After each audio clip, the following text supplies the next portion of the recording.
हम सब पूज्य महाराज जी का धन्यवाद करते हैं, तालियों से उनको सम्मानित करते हैं। भारत में एक अपना स्थान और सिद्धाश्रम एक ऐसा स्थान है इंग्लैंड में कि इस प्लेटफॉर्म पर, इस स्थान पर, इस धर्म की इस ऐसी जगह है जहां एक से अनेक संत यहां आते हैं और सिद्धाश्रम का फर्ज है कि सभी को साथ देना, जो अच्छे हैं उनका सहयोग देना, फिर बाकी तो भगवान जिस रूप से जिस तरह कार्य जिसके पास करवाए वो कराते रहेंगे। पूज्य महाराज जी भारत के अंदर कथा के माध्यम से अन्य सेवा करते रहते हैं और एक फर्ज है क्या कि हम सरस्वती की आराधना करते। 3 देवियां हैं हमारे शास्त्र में। भगवती कौन है? 3 देवी। तीनों देवियों का कार्य अलग है। एक है विद्या की देवी जिसको हम कहते हैं सरस्वती। सरस्वती का सम्मान करना है तो किसके माध्यम से? लक्ष्मी के माध्यम से। जो ज्ञानी है पंडित पूजा कराता है, पूजा के बाद हम क्या करते हैं? दक्षिणा के माध्यम से उसको सम्मानित करते हैं। यानी कि सरस्वती का सम्मान हम लक्ष्मी से करते हैं। लक्ष्मी हमारे पास है, उनकी सुरक्षा कौन करते हैं? तो भगवती महाकाली। तो तीनों का समन्वय है। मैं देख रहा था कल और परसों, जो भी हम किसी भी गुरु के पास जाते, आचार्य के पास जाते, व्यास जी के पास जाते हैं, कुछ भी हम कहते हैं, पूछते हैं, मगर वहां खाली हाथ वापस लौट जाते हैं। ये हमारी सभ्यता नहीं है। हमने उस सरस्वती का ज्ञान लिया मगर लक्ष्मी से सम्मानित नहीं किया, वहां महाकाली रक्षा कैसे करेगी? ये हमारी परंपरा है। तो अभी 5 दिन कथा सुनाई। अभी 5 दिन के बाद महाराज जी यहां आपको उसी हनुमान जी की एक जो भस्म भभूति सबको एक गिफ्ट मिलेगी, चाहिए ना? और 5 दिन कथा सुनने के बाद उस ज्ञान का जितना हो सके भगवती लक्ष्मी के माध्यम से सम्मान करना, ये हमारा फर्ज है। हमारे वॉलंटियर सबका मैं धन्यवाद करता हूं। एक बार ताली से वॉलंटियरों को भी। बेचारे सुबह से आकर के यहाँ आपकी सेवा करते हैं। आपके घर में आपकी बहू आपकी सेवा नहीं करती है, वैसे ये हमारे वॉलंटियर सेवा करते हैं। परिवार का कोई आपका सेवा करे या नहीं करे, मगर वॉलंटियर कहे कि आपका खाना खाया, प्रसाद लिया, कोई तकलीफ है, तो ऐसे वॉलंटियर को एक बार पुनः ताली से सम्मानित करें। नीरूबेन देखो हंसती नहीं, वर्षाल में एक बार हंसती है जब बर्थडे आती है तब। हाँ, तब हंसती नहीं। हाँ, दो अभी हंस गई। हाँ, तो ये भी बहुत सेवा करती रहती है। दूसरी बात, हमारे संस्कार टीवी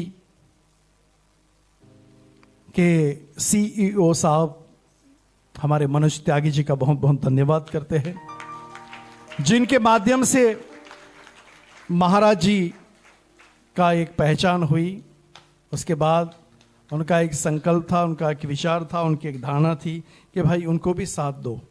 तो उस साथ से निरंजन स्वामी वहाँ फ्लाइट में, उनको तो सो गए फ्लाइट में, तो वो लेके आए। तो स्वामी जी का भी एक बार सम्मानित करते हैं, ध्यान करते हैं। बहुत अच्छे मेरे मित्र हैं। हाँ, और संस्कार टीवी के मनोज भाई ने हमारे 2 रत्न भेजे हैं। हमारे पास 2 रत्न है। एक अमित जो पीछे खड़ा है, देखो दाढ़ी बाड़ी करके ऐसा एक इतना स्मार्ट रहता है वो व्यक्ति, वो मूछ नहीं बढ़ाता है। और एक रत्न ऐसा है कि दाढ़ी भी करता है मगर मूछ रखता है। वो बोलता है मूछ तो मेरी पहचान है। आप देखो जो हमारे रजवाड़ा थे, हाँ, वो मूछ रखते थे। क्यों? मर्दता दिखाने के लिए। हमारे पास तो मूछ है ही नहीं,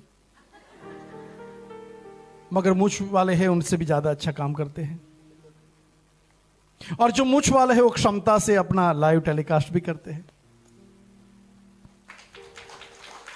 हम तो मूंछ और दाढ़ी रखते तो गुंडे जैसे दिखते हैं, इसलिए हमारे भाग्य में तो है ही नहीं। और ये जो मूंछ रखते हैं वो हीरो जैसे दिखते हैं। वो घर वाले बोलते हैं अगर आपने मूंछ नहीं रखी ना तो आपकी पूंछ में बाहर निकाल दूंगी। तो ऐसे हमारे प्रवीण भाई और अमित भाई को ताली से सम्मानित करें। अगर ये दो नहीं होते तो आपको दुनिया नहीं दिखती टेलीविजन के माध्यम से। तो ये बहुत बड़ा एक हमारा सौभाग्य है। बड़े क्षमता के साथ, श्रद्धा के साथ, विश्वास के साथ ये काम करते हैं। और उनको भी धन्यवाद, उनके सीईओ साहब का भी धन्यवाद, उनकी चैनल का भी धन्यवाद, और चैनल के मालिक पूज्य स्वामी रामदेव जी और आचार्य जी का भी धन्यवाद, जिनके एक अपने सहयोग, आशीर्वाद और कृपा से ये हमारी संस्था को पूरा सहयोग मिलता है। उसके बाद अगर हम देखा जाए तो हमारे संगीत गण, दो एक ऐसे लाला है, एक लाला ने मक्खन खाया, दूसरे लाला ने तबला खाया। तो ये तबला वाला को भी सम्मानित अच्छी तरह से करेंगे। बहुत अच्छा कलाकार है और गुजरात में बहुत बड़ा नाम है उनका। और उसके बाद हमारे व्यास जी, हमारे पंडित जी, मोहन भाई जोशी, जो हमारे गुजरात के सिद्धाश्रम में भी सेवा करते हैं। और उसके बाजू में जो हमारी सूरत से आई हुई 4 फुट की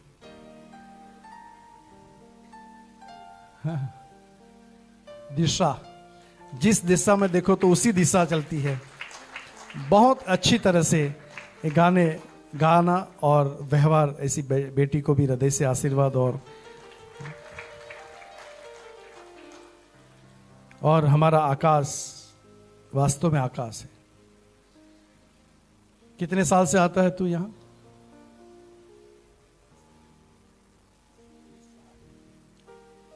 कौन सी ईयर में आया पहले?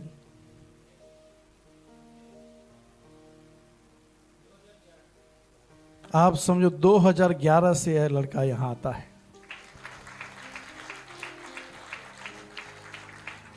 निस्वार्थ भाव।